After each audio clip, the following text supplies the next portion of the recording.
Okay, this isn't okay. So this is not so much for people to respond to me as I'm live. I'm just doing this basically in this format because I don't I don't want to do a lot of editing or anything, and I want to talk about something that I've wanted to talk about for a while. And this is going to be completely different. If you know me from other things, you probably didn't know that I train dogs and I train different animals actually.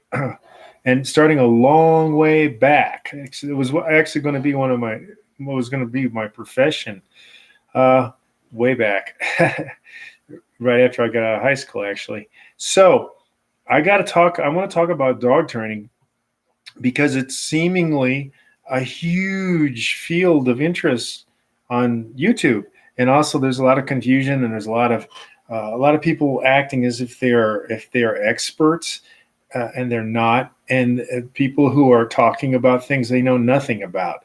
Uh, and I'm going to get a lot of those people angry, like I do in everything, because basically people don't like the truth. They have vested interest in certain modalities, certain ways of doing things, and that is very apparent in dog training. So let me give you some background here. This is not going to be the only dog training. I'm going to start doing more about this because I feel that there's so much. It's just like my language videos. There's so much confusion in with a bunch of fake, fraudulent, charlatan language teachers, gurus, and it's the same with the dog training world. You got a lot of people who put up things and they don't have any credentials. They haven't won big awards and they haven't done anything in any sort of operational sense either. They just try to become known on YouTube and act like they're an expert.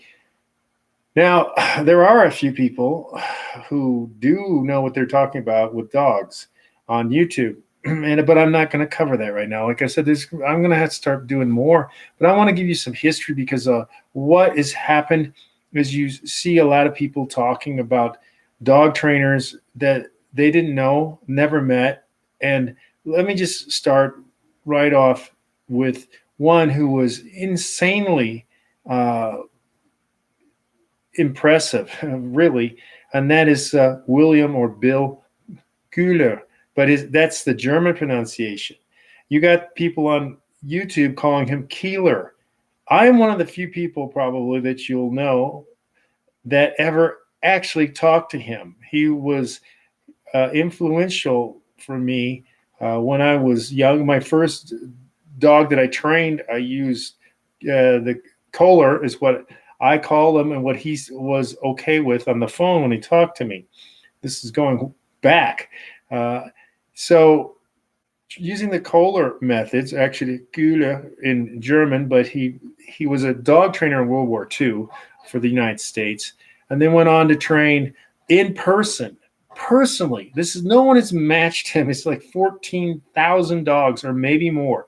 The last count that I saw in an affidavit was 14,000 dogs. None of the people on YouTube have trained anywhere near that in person. I don't care about them. People have watched it. It's not the same as training them in person. He also was the head trainer for Walt Disney for 20 years. His dogs won uh, film awards, among other things. People don't like him because they say he was torturing dogs. Not true. I'm going to cover special things, but anyway, I had a German short hair pointer that I got to companion dog with his methods and nobody's else's at that time. I also talked to a movie dog trainer, Carl Miller. Actually, I talked to him also because he wanted me to go into the field as a profession.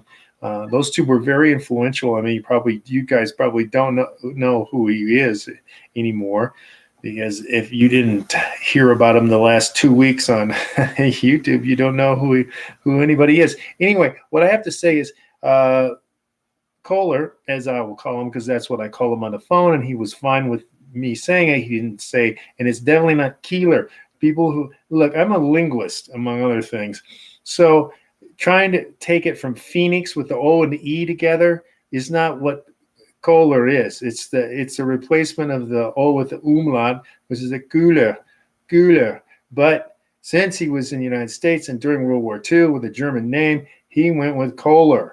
Okay, so a lot of people want to argue with me, a bunch of nobody wannabes that don't know anything about him, never talked to him, didn't even read all of his books, never used his methods, and never went to someone who trained. There are a lot of people who also think that they know his methods, but they never train with the guy and never train with someone that he approved to be a trainer.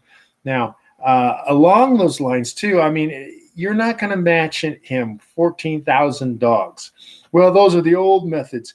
Well, actually, the old methods go to Konrad Most, a German who influenced everybody originally. And I got to tell you, because we're going to talk about operant conditioning, behaviorism, and positive reinforcement, that's one aspect of B.F. Skinner. Koehler was there when B.F. Skinner was training pigeons among other animals, for the military, the army, basically, during World War II. He was there. And Koehler's methods are completely operant conditioning. That is another thing you probably don't know about me, is that I have a degree in psychology and that I went to a very strong behavior school. I've looked just recently out of curiosity. That department is gone from where I went to school at now in the psychology.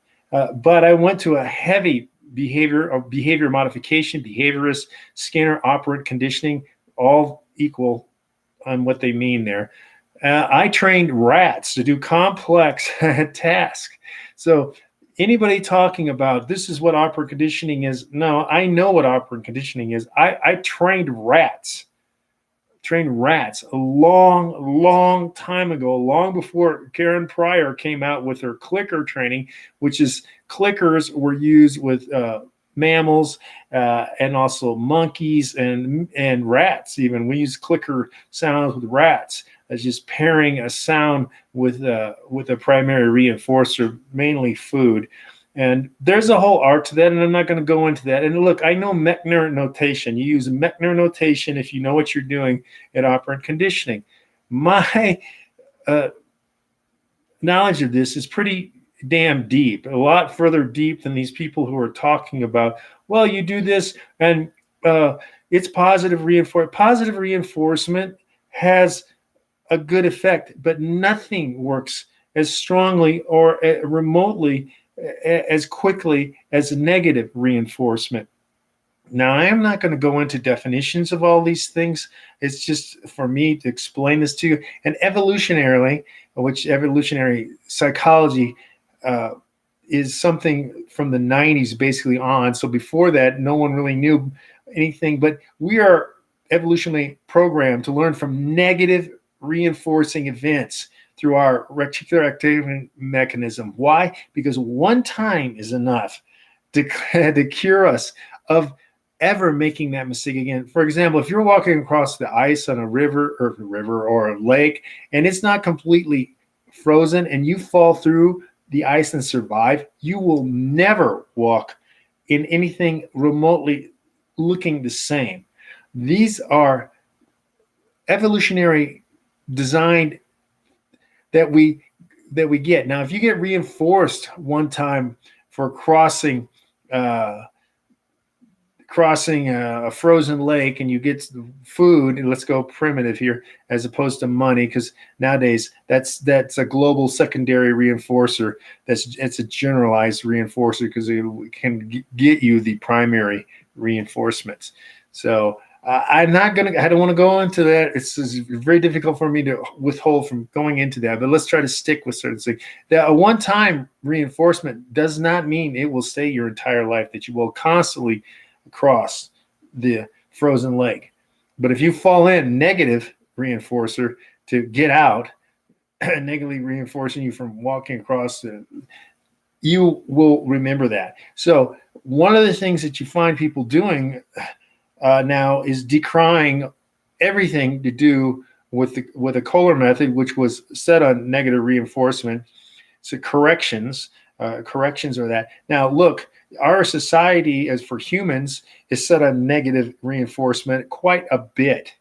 And if you don't do it, and if you just try to go with the positive only, then you'll have kids murdering people, and then you will try to extinguish that instead of stopping. Now, if a kid is about to stick his hand into electric outlet or the toaster, what are you going to do to stop him? Are you going to try to lure him away or let him do that and then have it extinguished? No, he can die. When things are serious, you must use negative reinforcers. And that's why all militarily trained dogs for sentry work and also for attack dog, to use one of the many different names: protection, attack, guard, working, all of those things. Schutzhund, at one point that's a police dog, really, in the original German. But anyway, you have to use negative reinforcers. That is the fastest way. If you look at the best trainers, and I'm talking currently, and I'm not going to mention any names because I don't want to get into that, but there are some good guys, and they will combine positive reinforcement with negative reinforcement too. And one of the things is like this idea of positive reinforcement only on basically a continuing reinforcement schedule. I'm not going to explain all that, but it's the same sort of thing that we got with the parents who raised millennials, never correcting them and thinking that these kids grew up thinking they'll always get rewarded for something, which is bribery, is another way to put it. So they're going to be, if they're not bribed, they won't do it. Well, reality, you have to do things you don't want to do. And that's the same thing with working dogs, same thing with people in the military, same thing with professional athletes. So there was a lot of trying to talk Skinner psychology down because as far as language learning, it doesn't apply, yet it does work for learning a language, but you cannot explain the language ability of humans. So everyone it's like saying a map for New York City doesn't work for Beijing. Does that mean it's not working for New York City? No.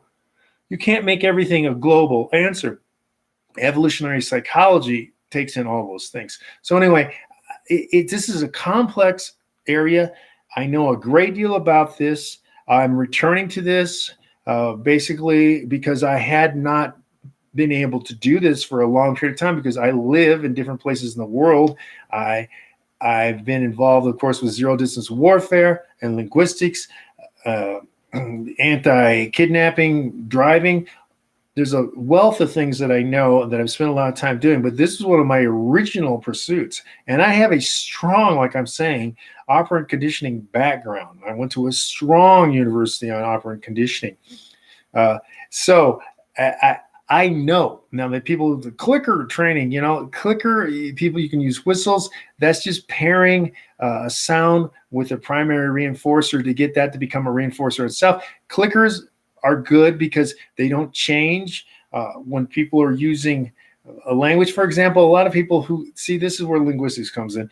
They don't understand that a dog is really they don't understand a language. They're getting paired to a sound. Now, how you produce that sound is what they learn. And if you change that sound, which changing your super segmental things in English, for example, you change the stress, you change the pitch, you change the length, the dog will not understand that because it's a change. And they're attuned to one thing. Much like you in English, you don't pay attention to tone differences. You don't pay attention to vowel length because it's not distinctive, it's called. People do that just for effect. But that is, if you do that in other languages, Japanese for one, that changes the word. And there are many, many languages. And if you take it up like this, of course, most languages in the world are actually tonal, by the way. It changes, but a clicker is always the same. That's what makes a clicker very strong, and it's very fast too. So it is a good method. I'm not decrying clickering method. What I'm decrying a little bit is the people who say this is the only way. Now people want to use what's called marker, which is basically you're using your voice. But once again, what I'm saying, what I was going to get to here with the linguistics aspect beyond what I just said, in English, you need to use words. I'm giving out information here about training dogs. You need to use one syllable words. And when you're using many words that start with a sibilant, like sit, stay, stand, sit down, shush, those are very confusing to a dog because you have and if you don't say them the same way, you say, sit down. That's a change from sit down. That's it. But humans are thinking, because most of them are not linguists, and English speakers are mainly monolinguals. The native English speakers are monolinguals, so they don't understand these things. You have to choose your words carefully. That's why you should be choosing, giving you dog training information here. If you're using the commands, which you finally will have to go to, dogs are also, by the way, bigger nonverbal. So using hand signals is stronger than using your voice, actually. And the dog has to pay more attention to you. Attentiveness, which is huge for doing IPO competitions, AKC obedience competitions, and having the dog know what you want them to do is important, using nonverbals. So pairing that, though, however, with the reinforcement, you need to stick with short, single syllable words. Now, English is pretty good because Anglo-Saxon jute words, which are most of the things that we use for imperatives, sit, down, drop, stand. Stand is too close to sit and stay, though.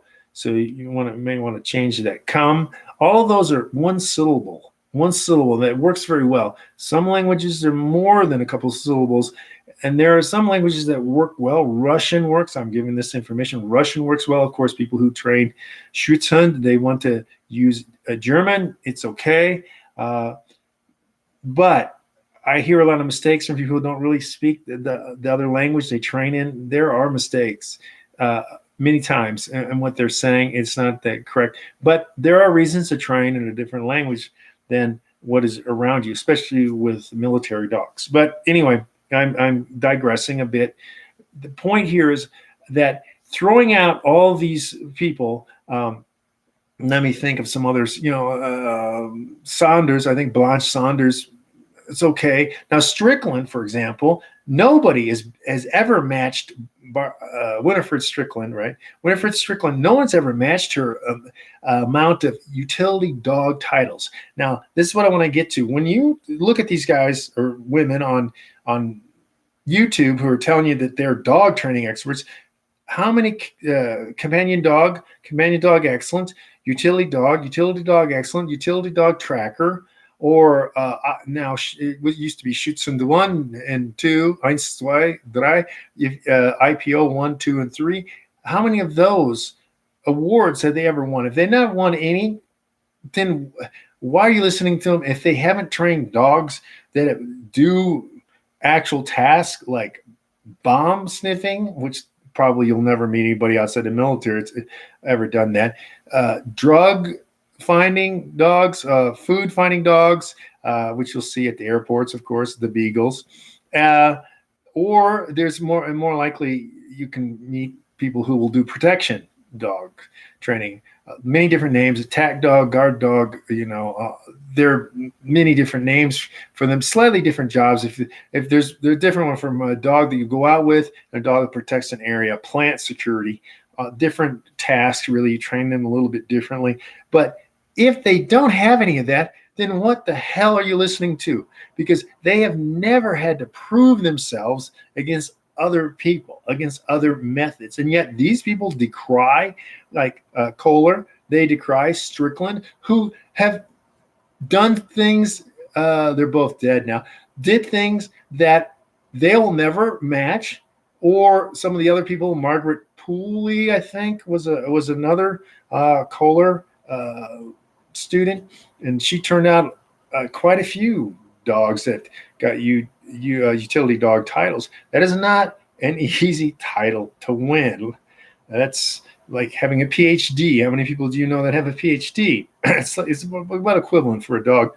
Anyway, So what I'm saying in this is to give you a little bit of background that I know what the hell I'm talking about, that I did it long before you find these people on YouTube talking about this is what a dog does and this is how a dog does this, and their healing is not correct. Now, for example, most people have a big problem teaching a dog to heal. Using the Koehler method, that dog will heal, which most other either clicker trained guys, the positive only type of guys, they will have a huge problem trying to get that dog to match the Koehler method. Now, I'm well aware of the European methods, especially in IPO, and the dog looks like he's prancing. He's close. In AKC, I think that's crowding, which is a deduction, but that prancing is because of how they train with the food.